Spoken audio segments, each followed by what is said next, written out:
മകളെ, പാണ്ഡവർക്ക് അവകാശപ്പെട്ട പിതൃസ്വത്ത് അവർക്ക് നൽകാതെ കൈയടക്കി വച്ചിരിക്കുന്ന കൗരവരും സ്വത്തിനു വേണ്ടി അവകാശവാദം ഉന്നയിക്കുന്ന പാണ്ഡവരും തമ്മിൽ ഒരു യുദ്ധം ഉണ്ടാകാതിരിക്കാൻ പാണ്ഡവ പക്ഷത്തു നിന്നും ഒരു സന്ധി സംഭാഷണത്തിനായി ദ്രുപദൻ ഒരു പുരോഹിതനെ കൗരവസഭയിലേക്ക് അയക്കുന്നു. ദൂതൻ്റെ സന്ദേശമെല്ലാം കേട്ട് ധൃതരാഷ്ട്രർ ഭീഷ്മരുടെയും മറ്റും അഭിപ്രായം ആരാഞ്ഞു. പാണ്ഡവർക്ക് അനുകൂലമായ നിലപാടായിരുന്നു ഭീഷ്മർക്ക്. എന്നാൽ കർണൻ അതിനെ എതിർത്തു. പാണ്ഡവർക്ക് ഒന്നും കൊടുക്കേണ്ടതില്ലെന്ന് അയാൾ വാദിച്ചു. ഒരു തീരുമാനമെടുക്കാൻ കഴിയാതെ ധൃതരാഷ്ട്രർ മറ്റെല്ലാവരുമായി ആലോചിച്ച് ഒരു തീരുമാനമെടുത്ത് സഞ്ജയൻ വഴി അറിയിക്കാം എന്ന് പറഞ്ഞ് ദൂതനായി ചെന്ന പുരോഹിതനെ മടക്കി അയച്ചു. അതിൻ പ്രകാരം ധൃതരാഷ്ട്രർ പാണ്ഡവർക്ക് അവരർഹിക്കുന്ന പകുതി രാജ്യം നൽകാൻ തയ്യാറാണെന്നും ഒരു യുദ്ധം ഒഴിവാക്കാനാണ് ആഗ്രഹിക്കുന്നതെന്നും അറിയിച്ചുകൊണ്ട് സഞ്ജയനെ പാണ്ഡവരുടെ അടുത്തേക്ക് നിയോഗിച്ചു. പക്ഷേ സഞ്ജയൻ മറ്റൊരു തരത്തിലായിരുന്നു ഈ വിഷയത്തെ പാണ്ഡവരുടെ മുന്നിൽ അവതരിപ്പിച്ചത്. ഒരു യുദ്ധം ഒഴിവാക്കണമെന്ന് തന്നെയാണ് എല്ലാവരും ആഗ്രഹിക്കുന്നതെന്നും പക്ഷേ പാണ്ഡവർ പകുതി രാജ്യം കിട്ടണമെന്ന അവകാശം പിൻവലിച്ച് വനവാസം നടത്തി ഭിക്ഷയാചിച്ച് ജീവിച്ചാൽ മതിയെന്നും അതായിരിക്കും യുധിഷ്ഠിരൻ സമ്പാദിച്ച സത്പേരിന് നല്ലതെന്നുമാണ് സഞ്ജയൻ പാണ്ഡവർക്ക് മുമ്പിൽ അവതരിപ്പിച്ചത്. സഞ്ജയൻ്റെ ഈ വാദത്തെ എതിർത്തുകൊണ്ട് ശ്രീകൃഷ്ണൻ സംസാരിക്കുന്നിടത്തായിരുന്നു നമ്മൾ കഥ പറഞ്ഞ് നിർത്തിയത്. ശ്രീകൃഷ്ണൻ തുടർന്നു. സഞ്ജയ. ഭഗവാന്റെ ശബ്ദം കേട്ടപ്പോൾ സഞ്ജയൻ മുഖമുയർത്തി അദ്ദേഹത്തെ നോക്കി. നിങ്ങൾക്ക് ലോകധർമ്മമെല്ലാം അറിയാം, എന്നിട്ടും കൗരവർക്ക് വേണ്ടിയാണ് വാദിക്കുന്നത്. അതെന്തിനാണെന്ന് എനിക്ക് മനസ്സിലാകുന്നില്ല. ധർമ്മപുത്രർ എല്ലാ സദ്ഗുണങ്ങളും തികഞ്ഞവനാണെങ്കിലും തികഞ്ഞ ഒരു ആയോധന വീരനും കൂടിയാണ്. നിരന്തരം ചിട്ടയോടെ അഭ്യസിക്കുകയും ചെയ്യുന്നു. ധാരാളം ആയുധങ്ങൾ സംഭരിച്ചിട്ടുമുണ്ട്. ധർമ്മമനുസരിച്ച് ക്ഷത്രിയരായ പാണ്ഡവർ അവർക്ക് ഉചിതമായ യുദ്ധത്തിൽ പങ്കെടുത്ത് ചരമഗതി പ്രാപിച്ചാൽ അത് വീരോചിതമല്ലേ? എല്ലാം ഉപേക്ഷിച്ച് ശാന്തിയോടെ ജീവിക്കുന്നതാണ് ധർമ്മം എന്ന് നിങ്ങൾ കരുതുന്നുവെങ്കിൽ യുദ്ധത്തെ ഭയന്ന് പിൻവാങ്ങുന്നത് ആണോ രാജധർമ്മം എന്നുകൂടി പറഞ്ഞു തരൂ. നോക്കൂ, പാണ്ഡവർക്ക് അവകാശപ്പെട്ട പകുതി രാജ്യം അവരിൽ നിന്നും തട്ടിയെടുക്കാൻ ധൃതരാഷ്ട്രർ ആഗ്രഹിക്കുന്നു. പുത്രന്മാരായ കൗരവർ അതിനു വേണ്ട ഒത്താശകൾ അദ്ദേഹത്തിന് ചെയ്തു കൊടുക്കുന്നു. ഇവിടെ രാജധർമ്മം ആരും പരിഗണിക്കുന്നില്ല. കള്ളനും കൊള്ളക്കാരനും ചെയ്യുന്നത് ഒരേ പ്രവൃത്തിയാണ്. കള്ളൻ ഇരുട്ടിൻ്റെ മറവിൽ തട്ടിയെടുക്കുന്നു, കവർച്ചക്കാരൻ പട്ടാപ്പകൽ ബലാത്കാരമായി പിടിച്ചു പറിക്കുന്നു. രണ്ടുപേരും ചെയ്യുന്നത് നിന്ദ്യമായ കർമ്മങ്ങൾ തന്നെ. ദുര്യോധനൻ ഇത് തന്നെയല്ലേ ചെയ്തത്? അയാൾക്ക് കോപം കൂടുതലാണ്. അയാൾ ചതിവിലൂടെ പാണ്ഡവരുടെ രാജ്യവും സമ്പത്തുമെല്ലാം പിടിച്ചു പറിച്ചത് നിങ്ങൾ ധർമ്മമാണെന്ന് വ്യാഖ്യാനിക്കുന്നു. അത് ധർമ്മലോപമല്ലെന്ന് വാദിക്കുന്നു. എന്നിട്ട് രാജ്യം വിട്ടുകൊടുക്കാതിരിക്കാൻ ഓരോ ന്യായവാദങ്ങൾ നിരത്തുകയാണ് ദുര്യോധനൻ. അയാളുടെ വാക്കുകൾ കേട്ട് യുദ്ധം ചെയ്യാൻ അയാൾക്കൊപ്പം പുറപ്പെട്ടിരിക്കുന്ന രാജാക്കന്മാർ യഥാർത്ഥത്തിൽ അവരുടെ മരണം സ്വയം ഏറ്റുവാങ്ങുകയല്ലേ ചെയ്തത്? സഞ്ജയ, ഇനി കൗരവർ ദ്രൗപദിയോട് കാട്ടിയതെല്ലാം ഓർത്തു നോക്കൂ. ഏകവസ്ത്രധാരിണിയും രജസ്വലയുമായിരുന്ന അവളെ സഭയിൽ വലിച്ചിഴച്ചു കൊണ്ടുവന്ന് അപമാനിച്ചില്ലേ? അന്ന് കൗരവപക്ഷത്തുണ്ടായിരുന്ന ദ്രോണരോ ഭീഷ്മരോ ആരെങ്കിലും ഒരക്ഷരം അതിനെതിരെ മിണ്ടിയോ? കൗരവ മഹാസാരഥികളെല്ലാവരും എതിർത്തിരുന്നുവെങ്കിൽ ദ്രൗപദി ഇത്രമേൽ അപമാനിതയാകുമായിരുന്നോ? അവിടെ ഉണ്ടായിരുന്നവർ ഒന്നടങ്കം ദുശാസനനെ എതിർത്തിരുന്നുവെങ്കിൽ അതൊരു നല്ല കാര്യമായിരുന്നു.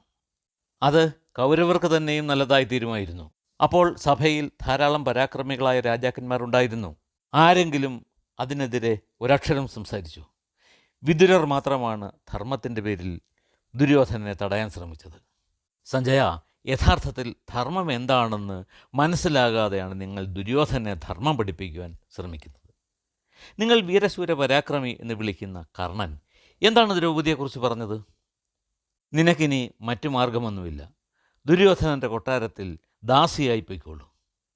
പന്തയത്തിൽ നിൻ്റെ ഭർത്താക്കന്മാർ തോറ്റ് അടിമകളായിരിക്കുന്നു. ഇനി നീ വേറെ ആരെങ്കിലും ഭർത്താവായി സ്വീകരിച്ചുകൊള്ളൂ എന്നല്ലേ? ഈ അനീതിയെ നിങ്ങൾ ധർമ്മമായി പരിഗണിക്കുന്നു. ഇനി ദുശാസനൻ എന്താ പറഞ്ഞത്? ഇവർ ഇനി മാന്തോലെടുത്ത് വനവാസത്തിന് പോകുന്നതോടെ ഷണ്ടന്മാരായ ഇവർ നരകഗർത്തത്തിൽ പതിച്ചു കഴിഞ്ഞുവെന്ന്. ഇതിനെയും നിങ്ങൾ ധർമ്മമെന്ന് വിശേഷിപ്പിക്കുന്നു. സഞ്ജയ എന്തിനേറെ വിശദീകരിക്കുന്നു. ചൂതുകളി നടക്കുമ്പോൾ കൗരവരുടെ നാവിൽ നിന്നും വീണ നിന്ദ്യമായ വാക്കുകൾ നിങ്ങൾ കേട്ടതല്ലേ? അതിനെയും നിങ്ങൾ ധർമ്മമെന്നാണ് പറയുന്നത്.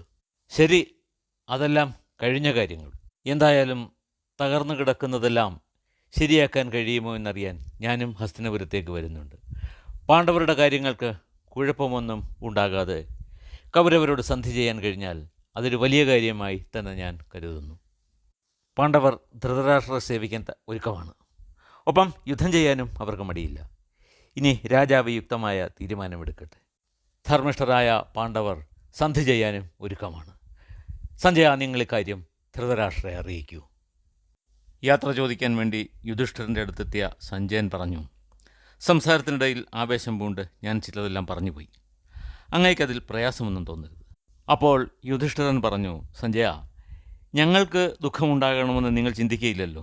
നിങ്ങൾ ഹൃദയശുദ്ധിയുള്ള ഒരു നിഷ്പക്ഷമതിയാണെന്ന് കൗരവരെ പോലെ ഞങ്ങൾക്കും അറിയാം. വിശ്വസ്തനായ നിങ്ങൾ കുത്തുവാക്കുകൾ കേട്ടിട്ടും പ്രതികരിക്കുന്നില്ല. നിങ്ങൾ വിതുരരെ പോലെ നിർമ്മലനായ ഒരു ദൂതനാണ്. ഹസ്തനപുരത്തെ താപസന്മാരെയും വയോവൃദ്ധന്മാരെയും ഞങ്ങളുടെ പ്രണാമം അറിയിക്കുക. മറ്റുള്ളവരോടും ഞങ്ങളുടെ കുശലാന്വേഷണം അറിയിക്കുക. ദ്രോണാചാര്യരെയും കൃപാചാര്യരെയും എൻ്റെ പ്രണാമം അറിയിക്കണം. യുദ്ധത്തിൽ കൗരവരെ സഹായിക്കാനെത്തിയിട്ടുള്ള ഓരോ രാജാക്കന്മാരോടും എൻ്റെ ക്ഷേമാന്വേഷണം അറിയിക്കണമെന്ന് അഭ്യർത്ഥിക്കുന്നു.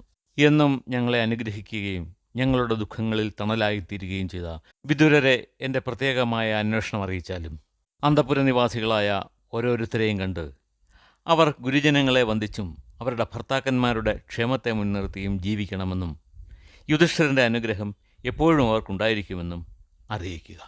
ദുര്യോധനെ കാണുമ്പോൾ എൻ്റെ ഒരാഗ്രഹം അദ്ദേഹത്തോട് പറയണം. രാജസേവനത്തിനിടയിൽ പിരിഞ്ഞുപോയ ചില സേവകർക്ക് ഉപജീവനത്തിനായി ഞാൻ അടുത്തൂൺ കൊടുത്തിരുന്നു. ഇപ്പോൾ നിർത്തലാക്കിയ ആ സഹായം നിരാലംബരായ അവർക്ക് നൽകണം. അങ്ങനെ അവരെല്ലാം സുഖമായി ജീവിക്കുന്നുവെന്നറിയുവാൻ ആഗ്രഹമുണ്ട്. അടുത്തൂൺ എന്ന് പറഞ്ഞാൽ സേവനത്തിൽ നിന്ന് പിരിഞ്ഞു പോകുമ്പോൾ ഉപജീവനത്തിനായി നൽകുന്ന ഒരു പെൻഷനാണ്. ഇത്തരമൊരു ധനസഹായം പണ്ട് മുതലേ ചെയ്തിരുന്നുവെന്നുള്ളത് ഇതിൽ നിന്ന് നമുക്ക് മനസ്സിലാക്കാൻ പറ്റും. ദുര്യോധനനെ സഹായിക്കാൻ ധാരാളം സൈനികർ ഒത്തുചേർന്നിട്ടുണ്ട്. ധർമ്മത്തിനെ വിജയമുള്ളൂ. എൻ്റെ കയ്യിൽ ശത്രുക്കളെ നശിപ്പിക്കുവാൻ കരുത്തേറിയ ധർമ്മമല്ലാതെ മറ്റൊരായുധവുമില്ല. മറ്റൊന്നുകൂടി ദുര്യോധനെ ധരിപ്പിക്കുക. ഭൂമിയിൽ കൗരവരുടെ ആധിപത്യം തടസ്സമില്ലാതെ തുടരുവാൻ നിങ്ങൾ നിരന്തരം ശ്രമിക്കുകയാണ്. ആ ആഗ്രഹം നിങ്ങൾ സ്ഥാപിച്ചെടുക്കാൻ ശ്രമിക്കുമ്പോൾ വെറുതെ കൈയും കെട്ടി നോക്കിയിരിക്കുന്നവരല്ല ഞങ്ങൾ. ഒന്നുകിൽ ഇന്ദ്രപ്രസ്ഥം ഞങ്ങൾക്ക് വിട്ടുതരിക, അല്ലെങ്കിൽ സർവനാശകാരിയായ യുദ്ധത്തിന് ഒരുങ്ങിക്കൊള്ളുക. സഞ്ജയ, ഈ പ്രപഞ്ചത്തിലെ ഓരോ അണുവും വിധിബലത്തിന് വിധേയമാണ്. എൻ്റെ സൈന്യത്തെക്കുറിച്ച് ചോദിക്കുന്നവരോട് അങ്ങ് സത്യം മാത്രം പറയുക. ധൃതരാഷ്ട്ര മഹാരാജാവിൻ്റെ പാദങ്ങളിൽ എൻ്റെ പ്രണാമം അർപ്പിച്ച ശേഷം പറയുക, അദ്ദേഹത്തിൻ്റെ പരാക്രമം കൊണ്ട് പാണ്ഡവർ സുഖമായി വാഴുന്നു. കുട്ടികളായിരുന്ന കാലത്ത് അദ്ദേഹത്തിൻ്റെ കാരുണ്യത്താൽ ഒരു രാജ്യം ഭരിക്കാനായി. രാജ്യാവകാശികളായിരുന്ന പാണ്ഡവർക്ക് രാജ്യം നഷ്ടപ്പെടുന്നത് കണ്ട് ഒരിക്കലും ഉദാസീനത കാട്ടരുത്. ഈ രാജ്യം ഒരാൾക്ക് വേണ്ടി മാത്രമുള്ളതല്ല. ഞങ്ങളെല്ലാവരും ഒന്നിച്ച് ജീവിക്കാം. അപ്പോൾ അദ്ദേഹത്തിന് ശത്രുക്കളിൽ നിന്ന് ഒരു ഭയവും ഉണ്ടാകുകയില്ല. സഞ്ജയ, എൻ്റെ പ്രണാമം ഭീഷ്മ പിതാമഹന് സമർപ്പിച്ച ശേഷം അദ്ദേഹത്തോട് പറയുക, ശന്തനു മഹാരാജാവിൻ്റെ ഈ വംശം ഒരിക്കൽ നശിക്കുമെന്ന നിലയിൽ എത്തിയപ്പോൾ അങ്ങാണതിന് പുതുജീവൻ നൽകിയത്. അതുപോലെ ഞങ്ങളുടെ പുത്രന്മാരും പൗത്രന്മാരും ഒരുമിച്ച് സ്നേഹത്തോടെ ജീവിക്കുവാൻ ഒരു മാർഗം കണ്ടെത്തണം. വിദുരരെ കാണുമ്പോൾ അദ്ദേഹത്തോട് പറയുക, ശാന്തശീലനായ അങ്ങ് യുദ്ധം ഒഴിവാക്കുവാൻ കൗരവരെ ഉപദേശിക്കണം. ദുര്യോധനനെ കണ്ട് അങ്ങ് പറയണം, കൗരവരുടെ നാശത്തിന് അങ്ങ് കാരണക്കാരനാകരുത്. പാണ്ഡവർ കരുത്തരാണ്, എങ്കിലും ധാരാളം ക്ലേശങ്ങൾ അനുഭവിച്ചു കഴിഞ്ഞു. നിങ്ങളുടെ അനുവാദത്തോടെ കൃഷ്ണയെ ദുശാസനൻ തലമുടിക്ക് കുത്തിപ്പിടിച്ച് വലിച്ച് സഭയിലേക്ക് കൊണ്ടുവന്ന് അപമാനിക്കാൻ ശ്രമിച്ചു. അത് ഞങ്ങൾ മറക്കുകയും പൊറുക്കുകയും ചെയ്യുന്നു. പരദ്രവ്യത്തിൽ താങ്കൾക്കുള്ള ആർത്തി അവസാനിപ്പിക്കുക. ഞങ്ങൾക്ക് അർഹതപ്പെട്ട പകുതി രാജ്യം ഞങ്ങൾക്ക് വിട്ടു തന്നേക്കുക. ഞങ്ങൾ സമാധാനം ആഗ്രഹിക്കുന്നു. ദുര്യോധന, ഞങ്ങൾ 5 സഹോദരന്മാർക്ക് 5 ഗ്രാമങ്ങൾ മാത്രം തന്നേക്കൂ, ശാന്തി നിലനിൽക്കട്ടെ. ഞാൻ ധർമ്മശാസ്ത്രവും അർത്ഥശാസ്ത്രവും അറിയുന്നവനാണ്. അതുപോലെ ശാന്തി നിലനിർത്താനും യുദ്ധം ചെയ്യാനും എനിക്കറിയാം. യുധിഷ്ഠിരനോട് വിട പറഞ്ഞ് സഞ്ജയൻ ഹസ്തിനപുരത്തെത്തി ധൃതരാഷ്ട്രയെ നമസ്കരിച്ചിട്ട് പറഞ്ഞു, മഹാരാജാവേ, ഞാൻ സഞ്ജയനാണ്. പാണ്ഡവരെ കണ്ടിട്ടാണ് ഞാൻ എത്തിയിട്ടുള്ളത്. കൗന്ദയനായ ധർമ്മപുത്രർ അങ്ങയെ പ്രണാമം അറിയിക്കുന്നു. അങ്ങയുടെ ക്ഷേമം അന്വേഷിക്കുകയും ചെയ്തിരിക്കുന്നു. അദ്ദേഹം സന്തോഷപൂർവ്വം അവിടുത്തെ മക്കളുടെ ക്ഷേമവും അന്വേഷിച്ചിട്ടുണ്ട്. ഇത് കേട്ട് ധൃതരാഷ്ട്രർ ചോദിച്ചു, സഞ്ജയ, യുധിഷ്ഠിരൻ മന്ത്രിമാരോടും മക്കളോടുമൊപ്പം ക്ഷേമത്തോടെ ഇരിക്കുന്നുവല്ലോ. സഞ്ജയൻ പറഞ്ഞു, മഹാരാജാവേ, ധർമ്മജനും മന്ത്രിമാരും അവരുടെ പരിവാരങ്ങളും എല്ലാം സുഖമായി തന്നെ ഇരിക്കുന്നു. അവർ അവരുടെ അവകാശമായ പകുതി രാജ്യം തിരികെ ലഭിക്കുവാൻ വേണ്ടി ശ്രമിക്കുകയാണ്. അവർ സത്യസന്ധരും നിർമ്മലരും ധർമ്മികളും വിദ്വാൻമാരുമാണ്. അങ്ങ് സ്വന്തം നിലയെക്കുറിച്ച് ഒന്ന് ചിന്തിക്കണം. ധർമ്മിഷ്ഠരായ സജ്ജനങ്ങളുടെ രീതികൾക്ക് നിരക്കാത്ത പ്രവൃത്തിയാണ് കൗരവപക്ഷത്തു നിന്നും ഉണ്ടാകുന്നത്. അതിനാൽ ലോകരെല്ലാം അങ്ങയെ പഴിക്കുകയാണ്. ഈ ദുഷ്കീർത്തി അങ്ങയെ പരലോകത്തും പിന്തുടരും. സ്വന്തം മക്കളുടെ ദുരാഗ്രഹത്തിന് പഴങ്ങി സഹോദരൻ്റെ മക്കളെ അകറ്റി നിർത്തുകയും അവരുടെ രാജ്യം കൂടി കാൽക്കീഴിലാക്കുവാനാണ് അങ്ങിപ്പോൾ ശ്രമിക്കുന്നത്. അങ്ങയുടെ മക്കളെ നോക്കൂ. ദുഷ്ടവംശത്തിൽ ജനിച്ച ക്രൂരന്മാരായ, ദീർഘകാല വിരോധം വെച്ച് പുലർത്തുന്ന, ബുദ്ധിയില്ലാത്ത, യുദ്ധവിധിയിൽ തീരെ നൈപുണ്യമില്ലാത്ത അവരുടെ മേൽ ആപത്തുകൾ നിരന്തരമായി പതിക്കും. കുലീനരും വിദ്വാൻമാരും ബലവാന്മാരും യശസ്വികളും ആയവരിൽ അവരുടെ പരിശ്രമങ്ങൾക്കനുസരിച്ചുള്ള സമ്പത്ത് വന്നു ചേരും. അങ്ങയുടെ മന്ത്രിമാർ ദിവസവും ഒത്തുകൂടി പാണ്ഡവർക്ക് ഒന്നും കൊടുക്കാതിരിക്കാൻ മുന്നോട്ട് വയ്ക്കുന്ന നിർദ്ദേശങ്ങൾ കുരുവംശത്തിന് തന്നെ നാശകരമാവുകയാണ്. മഹാരാജാവേ, സ്വന്തം പാപകർമ്മത്തിൻ്റെ ഫലമായി കൗരവരുടെ നാശം സംഭവിച്ചാൽ അതിൻ്റെ മുഴുവൻ ഉത്തരവാദിത്വവും യുധിഷ്ഠിരൻ അങ്ങയുടെ തലയിൽ വയ്ക്കും. ലോകരെല്ലാം അങ്ങയെ മാത്രമേ പഴിക്കൂ. ഈ ലോകത്ത് പ്രിയ അപ്രിയങ്ങളും നിന്ദാസ്തുതികളും സുഖദുഃഖങ്ങളും സംഭവിച്ചുകൊണ്ടിരിക്കുന്നു. പക്ഷേ തെറ്റ് ചെയ്തവരെ മാത്രമാണ് ലോകർ പഴിക്കുന്നത്. നന്മ ചെയ്യുന്നവരെ എന്നും സ്തുതിക്കുന്നു. രാജാവേ, ഈ ഭരതവംശത്തിൽ ഭിന്നതയും പിളർപ്പും ഉണ്ടാക്കിയതിൽ ഞാൻ അങ്ങയെയാണ് പഴിക്കുന്നത്. അതിൻ്റെ ദുരന്തഫലങ്ങൾ മുഴുവൻ അനുഭവിക്കേണ്ടി വരുന്നത് പ്രജകളാണ്. മക്കളുടെ ദുരാഗ്രഹങ്ങൾക്ക് വഴങ്ങി നിൽക്കുന്ന ഒരു പിതാവിനെ ഞാൻ അങ്ങയിൽ കാണുന്നു. വിശ്വസിക്കാൻ കൊള്ളാത്ത നീചന്മാരെ അങ്ങ് ഒപ്പം നിർത്തി, വിശ്വസ്തരായവരെ അകറ്റി. ഈ ഒരു ദോഷം അങ്ങിൽ ഉടലെടുത്തതോടെ രാജ്യം ഭരിക്കാൻ ഉള്ള കഴിവ് അങ്ങയ്ക്ക് നഷ്ടമായി. ദീർഘമായ എൻ്റെ യാത്രയിലുടനീളം രഥത്തിൻ്റെ ഇളക്കം മൂലം ഞാൻ ക്ഷീണിതനാണ്. നാളെ കൗരവസഭ കൂടുമ്പോൾ അജാതശത്രുവായ യുധിഷ്ഠിരൻ്റെ സന്ദേശം ഞാൻ ഉണർത്തിച്ചുകൊള്ളാം.